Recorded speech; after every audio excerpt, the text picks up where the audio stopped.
FAA presents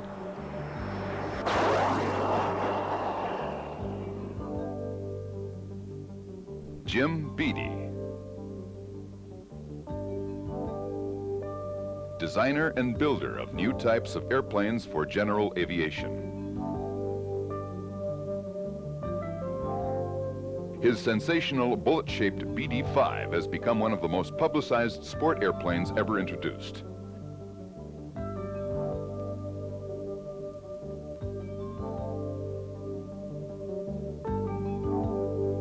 Here on videotape, he discusses topics common to all aircraft design.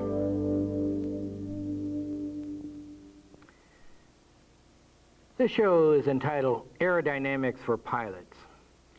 Really what we're wanting to do is to discuss a number of aerodynamic characteristics, principles, factors that a pilot should understand and know. Obviously, you've been trained as a pilot, you've gone through your flight training, you may be a pilot now, you may be a corporate pilot or even an airline pilot. The point of it all is that knowing how to fly the airplane, knowing how to navigate, knowing how to do all those things is important and valuable. But there are certain basic aerodynamic characteristics and features that you should have a good understanding about to make you a better pilot and a safer pilot. You don't have to be an aeronautical engineer necessarily and understand every single little aspect of the aerodynamics of an airplane or the design in an airplane. But there are some certain fundamental things that if you keep in mind, you remember throughout your flying career, you will be able to handle an emergency better, you will be able to operate your airplane better, you'll be able to do it far more efficiently. For example, if we really understand what is going on in a stall and what's going on in a spin, you'll have actually no difficulty in handling these situations in practically any airplane you want to deal with. When we're dealing with a stall of the wing of an airplane, we always talk about stalling speed, and then of course we have charts that tell us what the stalling speed would be for different gross weights of the airplane and so on and so forth. But the stalling of the wing is actually an angle of attack characteristic. So no matter what the weight of the airplane is, no matter what the altitude is, no matter what maneuvers you're performing, once that particular airfoil section on your wing reaches a certain angle of attack, you will get flow separation, your wing will stall, you will lose lift, and you will then be in what is classically called a stall. And then of course, if it goes further and you got some rotations into it, you will be in a spin. So the critical thing to remember here is that the airfoil reaches a particular angle of attack of which the airflow cannot continue to go over the wing for that particular range. Let's take a look at a basic airfoil.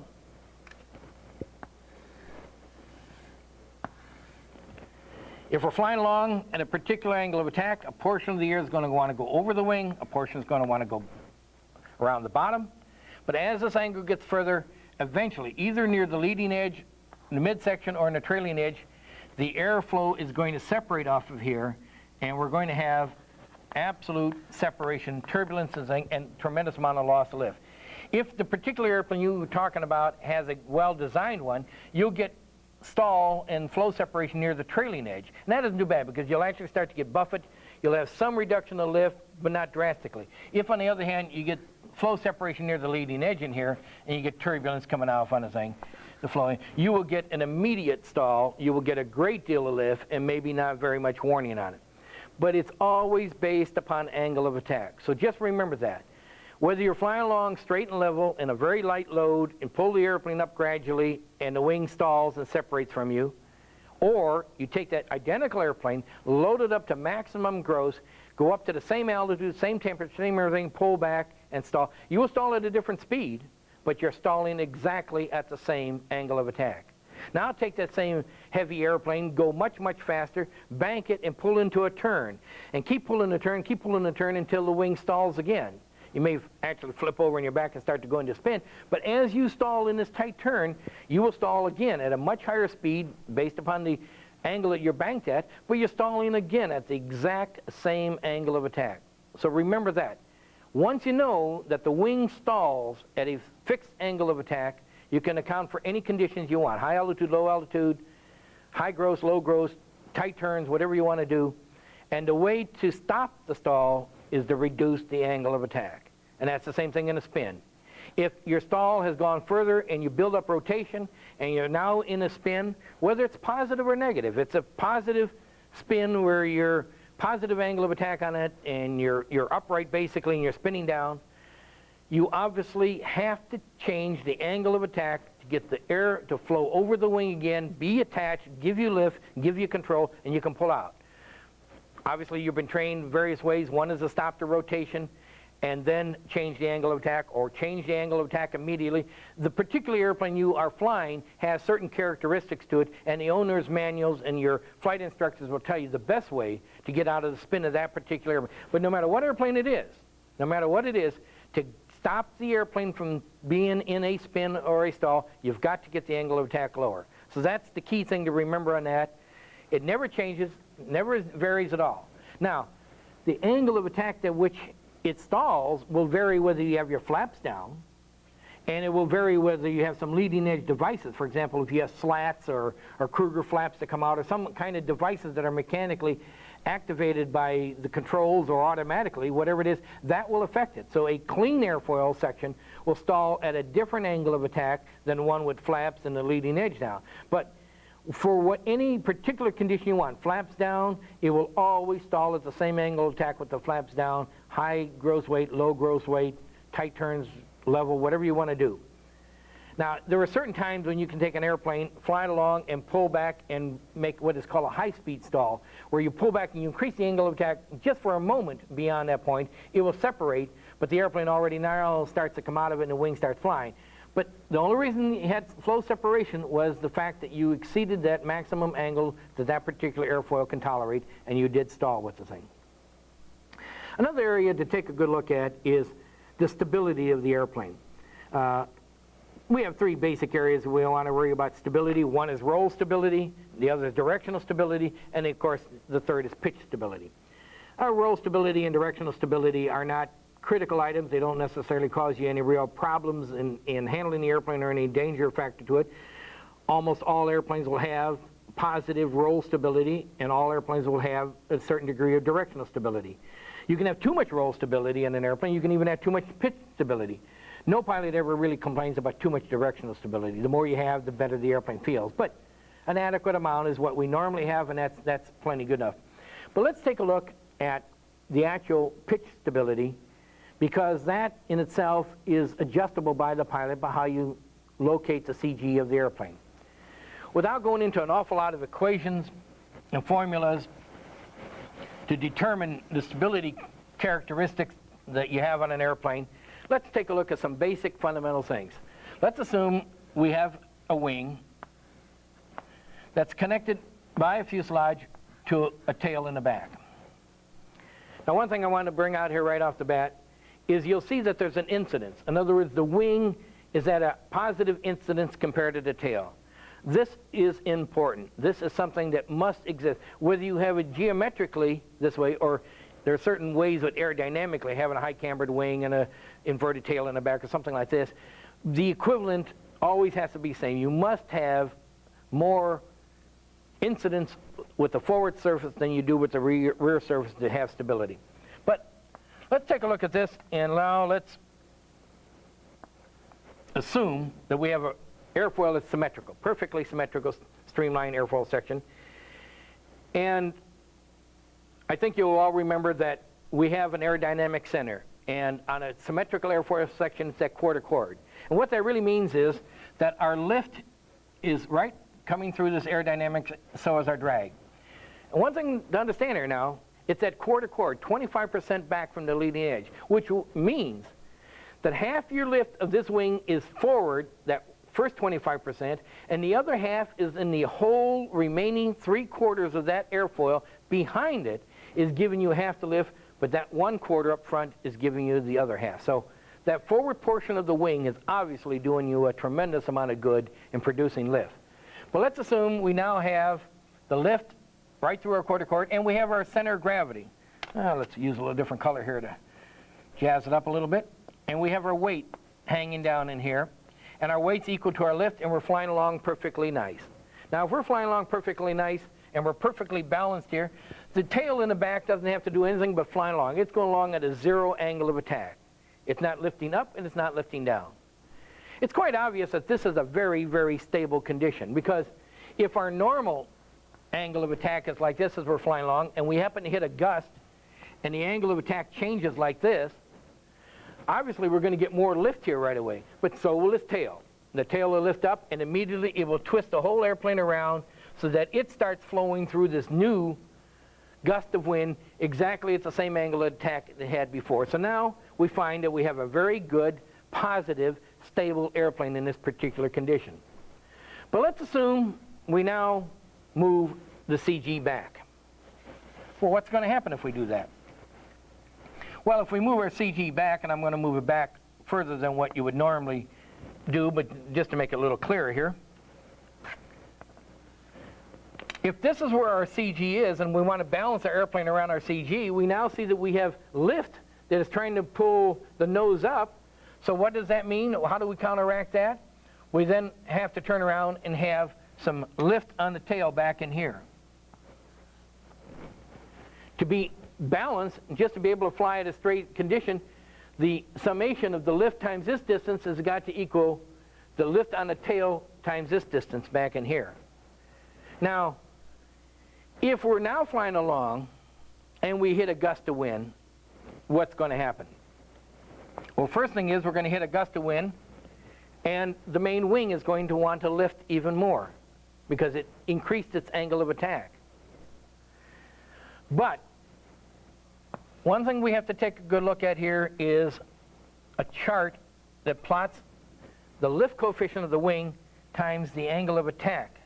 Assuming this is 0 and the different units as we go in here, this is a typical plot that we have.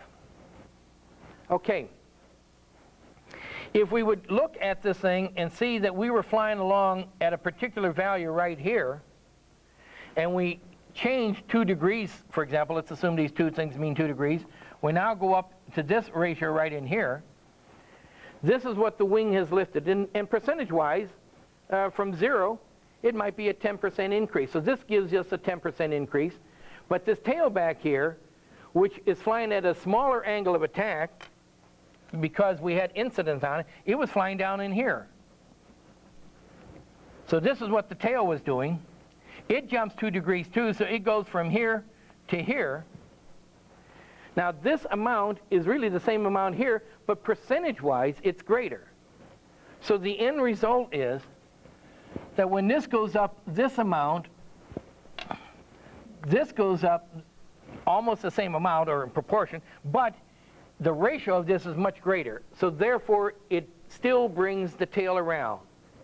But if we keep moving the CG further and further back, keep moving it further and further back, if we do that, pretty soon this tail has to be lifting a tremendous amount. It has to be way up in here. And if it gets way up in here, when we hit the same gust again, the wing will lift, the tail will lift, but the tail won't lift as much percentage-wise in proportion. Therefore, the wing will overpower it and we will have an unstable airplane. And if we have an unstable airplane, we can't control it. So therefore, the further back you move your center of gravity, we started off right underneath here with no problem at all. The further back we move it, the more the tail has to lift, the more the tail has to lift, the worse the condition can get, and it can get to the point where it's neutral, and it can get to the point where it's very unstable. If, on the other hand, we do the reverse, and we move the CG, stick with the same colors in here, and we move the CG even forward of it, further forward, now we don't want this tail in the back to be lifting up to counteract it. Now we're balanced around this center of gravity. The wing is lifting there. We actually have to have the tail to be pulling down. Well, again, we have a new increased angle of attack. The wing jumps up in its lift. The tail back here now has a different angle of attack, but it can't even be pulling down anymore, as we had maybe a little elevator up on it. Because the angle of attack is reduced, it now has 0 lift on the thing. So this may have 0 or, if anything, less lift than downward than it had before. But this has gone up we can see we have a tremendously restoring moment on it. So the fundamental thing that we want to remember here, and of course you were taught this back when you learned to fly, that the further aft you move your CG, the less stable it is. The further forward you move your CG, the more stable it is. If you go too far forward, you just won't have enough elevator power anymore, and the forces in your elevator will be too great to worry about. So there's a limit to how far forward you can go. Maybe you can't get the nose wheel off the ground when you want to take off too, but it's not dangerous. But further back you go, pretty soon you're going to get to the point where you have absolutely no stability at all, and you cannot handle an airplane that way. I'm not sure how many of you are familiar with the fact, but with our little BD-5, we made what we affectionately called a trucker plane. We took a straight BD-5 with no engine, mounted it on a beam in front of a truck, and allowed the airplane to fly by just pushing it down the runway with the truck. And it could go 10 feet high, go 10 feet on either side, and bank and yaw and do things like this. And literally a pilot could learn to fly the airplane, taking off and landing, but never go more than 10 feet high. But what was so good about this is this was a real airplane flying down through the air that you could not get hurt in, but we could actually have a weight in there and shift it. And we could actually change the center of gravity. And I tried flying that airplane a couple times with the CG behind its neutral points. It was unstable. I'm telling you, it would be easier to balance 1 foot on top of a flagpole than it was to try and fly that airplane when it was unstable. What would have been the sweetest, nicest, smoothest little airplane to fly became an absolute bear that was impossible to handle. So knowing where your center of gravity is critical. The interesting thing about what we just talked about here, this is true whether you have the conventional type of airplane with the tail in the back. It's true whether you have a tandem airfoil wing where the front wing and the back wing are the same size, or it's true whether it's canard. If the front surface is small, you want to call that a tail up front, and your rear surface is big, the same fundamental things are still applying here. You have to have an incidence. The front wing produces a certain amount of lift. The tail, the back wing has to produce one. As long as it's producing a greater percentage of movement in the back than the front is, you will have a stable airplane. So this is important. This is something you want to remember. This is something you want to work with at all times. And keep track of where your center of gravity is, because it's a pure, absolute safety item. You can't get around it. You can't think you're such a hot pilot that you can get around it. The only way you can fly with an aft CG on an unstable airplane is if you have a fly-by-wire system like they do on the F-16 or something like that, where they have 3 tremendously powerful, sensitive autopilots that are constantly flying the airplane. Not one autopilot, but 3 of them. And in that case, the pilot really isn't flying it. The autopilots are always flying it. He just commands the autopilot. If, on the other hand, those systems go out, no human's going to be able to keep that airplane in the air. He has nothing left to do but to punch out of it. The airplane is totally lost. So, for those of us flying general aviation airplanes where we have to use the basic aerodynamics of the airplane to be stable, we must fly it with a stable aircraft with the proper CG location, no question about it. Another thing that is important to know is the maximum lift-drag ratio of your airplane and maybe the minimum power required of your airplane. You can look in your handbooks, find out what the best speed is for your glide ratio, the best L over D. Again, that's going to occur at a given angle of attack. They may give the speeds in there for best glide ratio or best L over D, same things. Maximum L over D and the best glide ratio, they're both identical. They may give you that speed for maximum gross weight, which is what they're probably giving most of the data in there. But it's important to know that, because if you're cruising along, flying someplace and doing something, and you're a little bit low on fuel and you really want to stretch it, slow the airplane down. Go down to your maximum L over D speed. Maybe a little bit faster would maybe lose a little bit, but not much, but still give you an increase in speed so you get there quicker. But get near your max L over D. If you have a headwind, by all means fly a little faster than your max L over D if you want maximum range on it. Minimum endurance, maximum endurance, minimum power required is basically 25% slower than the speed of maximum L over D. So if you know what your maximum glide ratio speed is, roughly 25% slower than that. If it's 100 miles an hour, for example, 75 is going to be minimum power required. So roughly around that ratio is where you want to be able to fly the airplane for absolute minimum amount of power that's required to keep it in the air, and that will give you, of course, your maximum endurance. Take your airplane up, fly it, handle it around a little bit like that. Learn those things. You rarely want to fly it at maximum endurance or maybe even at maximum LOD, but you can get tremendous improvement in the performance of your airplane if you operate that way, if you need to operate it at that particular time. If you want a hole and you're in a holding pattern, get it back down to near maximum endurance, you might say, and you will barely notice the amount of fuel you're using up as compared to sitting there running around at cruise power settings or even light cruise power settings. You're still pumping the fuel through there. So know what your airplane can do, practice it a little, go up and do some flight test work on the thing, and you'll see just how much of a benefit it'll give you. Another factor that you have to really consider, and that's the old thing called flying on the step of the airplane.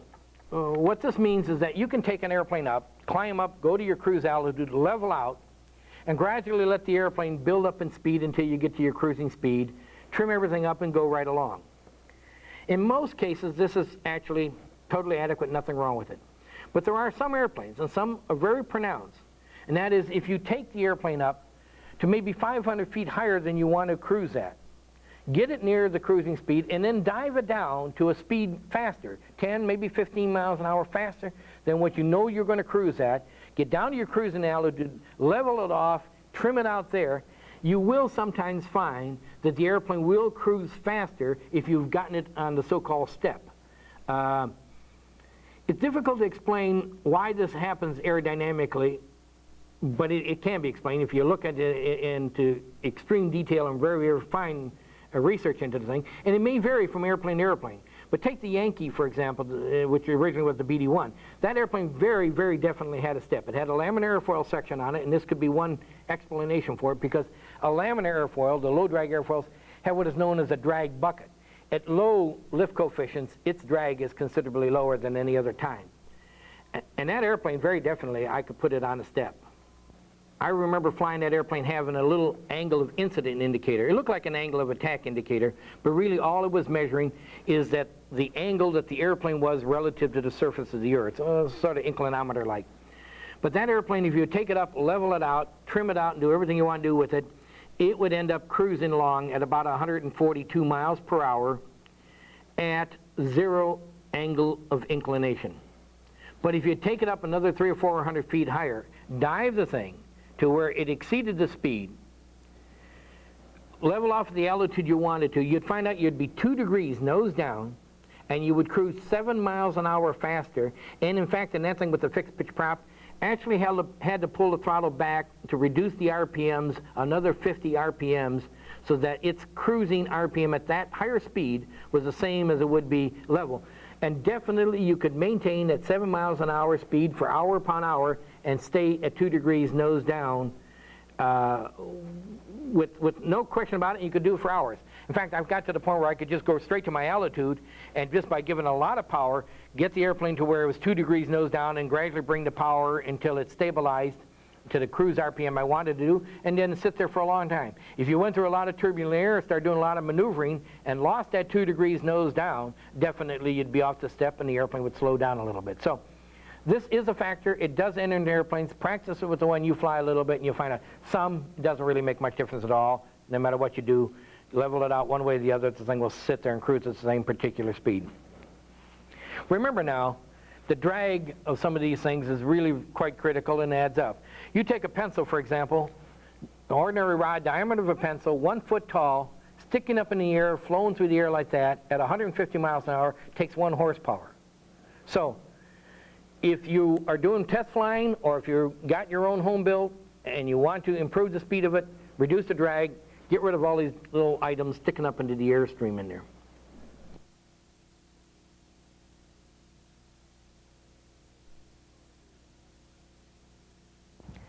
What we're going to do is talk about the P effect, as it's called, and that's the characteristics that happens to propellers when they're flying through the air, particularly at angle of attack. When this airplane is flying along or on the ground taxiing here and the engine's running, both propeller blades are essentially pulling about the same amount, and the total thrust off this propeller is pretty much right down through the center of the crankshaft. This is obvious as what you would imagine and expect to have happen. But as it would be flying through the air, and it starts to change the angle of attack and starts to get nose-up angle of attack, both propeller blades do not work at the same degree of efficiency. And as one is coming down on this particular type of engine, the thrust line, the average thrust line, moves over, in this particular case here, to the right side of the airplane and actually down. So this portion of the disc of the propeller as it's flying through the air pulls much harder than that portion going up over there. Now, This normally is not too much of a problem, particularly for a single-engine airplane like this, but if you're going down the runway and rotate very quickly and get up into a high angle of attack, gyroscopic effects, because the propeller has some weight and acts like a gyroscope, that enters into it, but that's very minor. What really does happen is that this thrust line moving over to the side, moving down, will actually tend to make the airplane move a little bit to the left and a little bit of a pitch-up condition. But for a single-engine airplane, as I said, it's not all that critical. But for twin-engine airplane, this is really pretty important, because you can visualize that there'd be two of these engines sitting there, going down the runway, flying, lifting off, starting to climb at a pretty good angle of attack, and one of the engines quit. Now, if the left engine quits, the right engine on this side has to do all of the pulling through the air, and now the thrust line is moved out further away from the fuselage, further away from the rudder, and therefore has a greater tendency of making the airplane turn to the left, so it needs to hold a lot of right rudder to keep this thing going straight. If it's the opposite is true, if the right engine quits, and the left engine has to do all of the work, again, as the nose is up, the thrust line moves to the right side of the airplane and down, therefore closer to the center line, therefore it's easier for the pilot to control. So what we normally do is call the left engine the critical engine. The reason we're calling it a critical engine is because the right one, which has to do all of the work, has this thrust effect that moves off center. It's just been commonly called as the P effect, and it does enter into it as the angle of attack gets higher. It doesn't make any difference what your speed is, but whatever your angle of attack happens to be, that's when the thrust line moves over. So just because it's a big, nice spinning propeller going around here and you have a crankshaft on it, the thrust line is not down through the center all the time. It does shift and does move over. The next thing you might want to analyze here is what we call the torque of the engine. We all know that when you're talking about a big, powerful fighter like a P-51 or a Bearcat or something like that, that there's a great deal of torque when you give it power and take off or make it go around or something like that. Well, it really isn't torque. I mean, torque truly is when this propeller is twisting this way, the engine in the engine mount wants to twist the other way. That's the torque of the crankshaft. That's real torque, and that's true. But that has very, very, very little effect on what it does to the airplane. The wings out there can easily counteract the twisting of the engine or the twisting of the propeller. But what really does happen is as this propeller is spinning through the air doesn't blow straight back. It swirls as it goes back. It has a great deal of swirl to it. Obviously, the more horsepower, the bigger diameter, the greater the swirl is. As this air swirls in the back, if the fuselage happens to be completely round, if the wings do not start to straighten out this flow, as it gets to the tail, the swirling air will push the tail, and in this particular case, pushes the tail to the right of the airplane and makes the airplane swerve off to the left. If, of course, you're all trimmed out and you're coming in with the engine idling or very, very low power settings, there's very little swirling of the air going back there. But as you give it power, and particularly if you give it fast, it then impinges on the fin back there, makes the airplane want to yaw, and it gets to become a real tricky problem with it. On big airplanes like the P-51 and Bearcats, this swirling air off the propeller, the so-called torque effect, is critical. It's important. You have to give it easy so that you have the adequate amount of time to start feeding in the proper amount of direction of control to counteract it. But it isn't torque as such. It just sort of feels like that. What it always is that swirling air. If the airplane is designed properly, incidentally, with exactly the right kind of fuselage and thrust location and the wings there to stop this flow from spinning by the time it gets to the tail, as long as you can stop it before it gets to the fin, you can stop the effect that it has on a pilot. The old Globe Swift with a nice little low wing, nice little round fuselage, oh, that had an awful, awful difficult problem with even a small little 125 horsepower engine. That swirling air would just stick to the fuselage as it rolled back in there and would push on that fin in a very, very powerful way. Of course, the faster you go, the more forward motion you get, the less the swirl is. So on takeoff or at low speeds is where it's critical. But if it's designed right, and it can be designed right, to stop that flow from turning, then essentially you have no torque effect whatsoever. We're going to be talking about the wing in this case, and the leading edge in particular. As the air flows over the wing, above and below the wing, it meets it at a certain particular point, depending upon the angle of attack. If you're cruising very fast, the stagnation point or the splitting point might be right around in here. The air will go around the top, and the remaining air will go around the bottom. It splits, and that's perfectly fine. Here's a little stall warning indicator device, and this is a very interesting device, the way it's laid out, because what is actually happening is, as the angle of attack gets higher and higher and higher, and as the stagnation point moves lower and lower and lower, once it passes this little tab and gets below it in here, the air hits here, touches the tab, pushes it up, and makes itself go around the top of the wing. That is getting to a point very, very close where the wing is ready to stall. It's getting close to the angle of attack where the wing is ready to stall. By doing that, it hits a little micro switch, buzzes a beeper, and the light inside the cockpit gives the pilot a warning that he's close to a stall. But it's all based upon where the stagnation point is. But you can see that actually way down underneath in here, it's very critical to have that nice and smooth, because that air has to hit here. It has to hit below this button when it gets near the maximum stall and go around it and over the top. That air going around that top, it's really hustling over there. It actually pulls 6,000 Gs. That's the Gs pulling the molecules as it's racing around the leading edge of that wing trying to stick to it. So you can see how sensitive it is. Anything's foul up to any little thing sticking out, any variation to it, will trigger off these poor little molecules trying to make it around that curve in such a hurry. If they separate, if they trigger off, then boom, there goes your lift, there goes the drag on the airplane, goes much higher and starts to stall. Incidentally, you can take a look at where the strut is on this thing. It's quite a ways back in here now, but when Mississippi State was doing research work on high lift devices and boundary layer control, they put very, very powerful flaps in the back.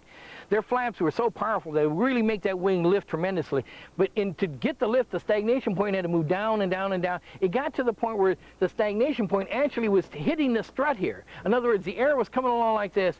It would hit here. This portion would go forward. This portion would go backwards. But because it started to get into the strut in this region and started doing, the strut would trigger off this air, separate it, make a tremendous amount of turbulence and flow separation, and it could not allow that wing to get any more lift. No matter how powerful flaps they put on it, this strut itself became a spoiler and actually destroyed the maximum lift. And it's amazing to realize when you take a look at this airplane how the air could come all the way down here to this wing, then turn around and go back over it just to be able to give high lift. So just because this is the bottom wing doesn't necessarily mean that that's where the air is. The air that goes over the top of the wing sometimes is on the bottom, actually flowing out through here. Let's talk a little bit about the leading edge of the wing and what it means with regards to high lift on it. It's important, of course, to have the airflow over the top of the wing to maintain being attached to give this high lift. But the shape of this leading edge is pretty important. In this particular case, this is a nice, ordinary 4-digit airfoil section. It's not real low in drag, but it's pretty good in lift and has a reasonably decent stall pattern. But you can see this leading edge radius, it's fairly nice and round. But if you wanted to get more lift out of it, you either have to make it rounder, which is either by physically building the wing with a larger leading edge radius, which would be good for stall, but it would hurt the cruising performance quite a bit. Or you can even make a rubber boot on there and let it expand, or you can do some mechanical device. Or you can cut a big slot in here, a leading edge slot, and that allows the air to go over this leading edge, but the slot allows more air to flow on top of the wing. Oh, that's a very powerful way of increasing the lift of the wing, but unfortunately has an awful lot of drag. So if you want to make sure the airplane can produce the adequate amount of lift that it can do, you got to keep your leading edge reasonably clean. You got to keep away from getting too many openings on it, and obviously the thing called ice, that will really hurt you real bad. Doesn't have to take much ice on there now. Just a very thin little strip of ice can cause a real severe problem. If you're up in the air and you're flying and you're cruising along and you get ice on there, obviously there's not much you can do but get out of the ice area as fast as you can. But remember, when you're cruising, everything might be all right, but when you're coming in for a landing, when your angle of attack goes up, when the air has to start flowing around it, that ice is going to really separate and really hurt you real bad. One thing you got to be certain of, don't ever take off if you got ice on top of the wing, on the leading edge or in that portion. Even a small amount of ice can become a very, very severe device for separating the airflow. And you won't know it. This thing will start up and taxi good, and of course it might be cold out then. Your engine produces a lot of performance. You're running down the runway, you go to rotate, and that wing just isn't going to lift. The old things you had about stall speed and liftoff speed, throw them out the window because they don't mean anything. If you've got something sticking up on there of any kind of size at all, even like a quarter of an inch, like the size of a clothesline rope, you put something, it would almost ruin all of the lift of that wing. So be very, very careful about that. Don't fly in ice without de-icing equipment on it. If you do get it on and you're cruising in, watch your landing approach. I think it may be 10, 15, 20, even 30 miles an hour higher than your normal speed, depending on the shape of the ice that you have on that leading edge.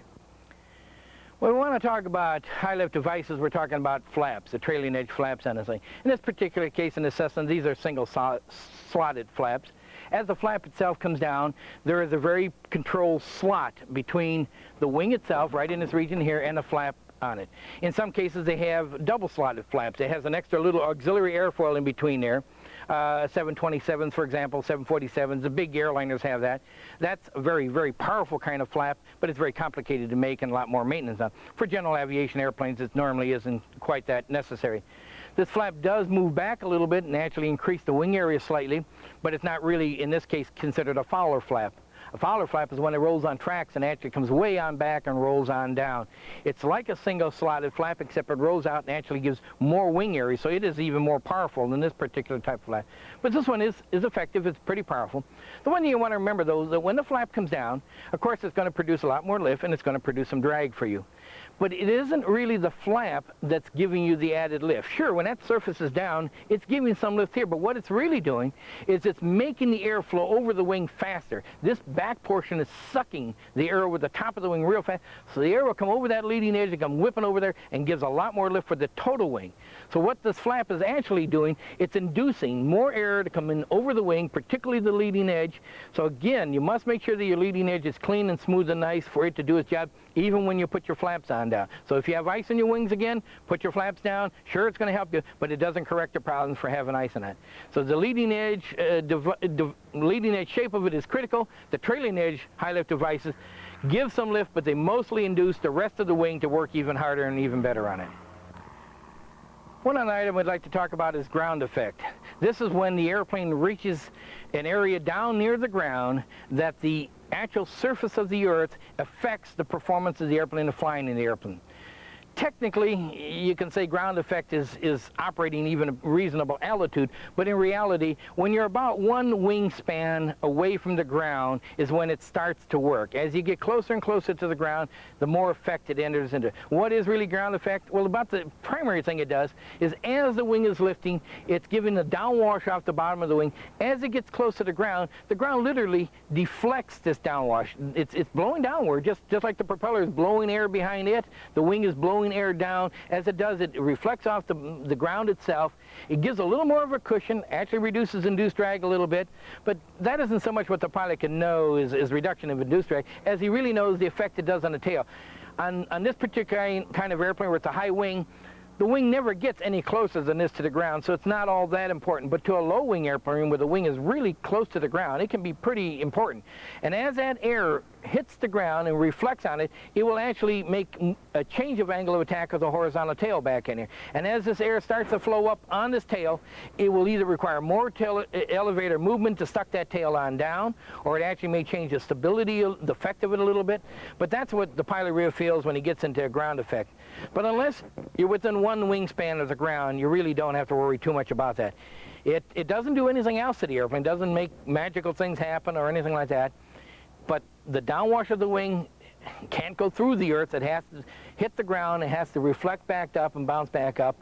And on this particular airplane, for example, if you bring the nose way up and try to get that tail very, very low to the ground, it might just become utterly impossible to make that tail get all the way down there, strictly because the wing downwash is reflecting back off there, hitting the ground, forcing the tail to come back up on that thing. So aerodynamics for an airplane are something that, of course, an engineer who designs them must know very intimately in all the details, but a pilot should know it. You should understand these things. You should be aware of it. You will become a better pilot. You'll become a safer pilot. It's not complicated. It's no more different than understanding how to shoot an ILS approach or how to do a maneuver and fly into the airplane, but it's important and it's good to know.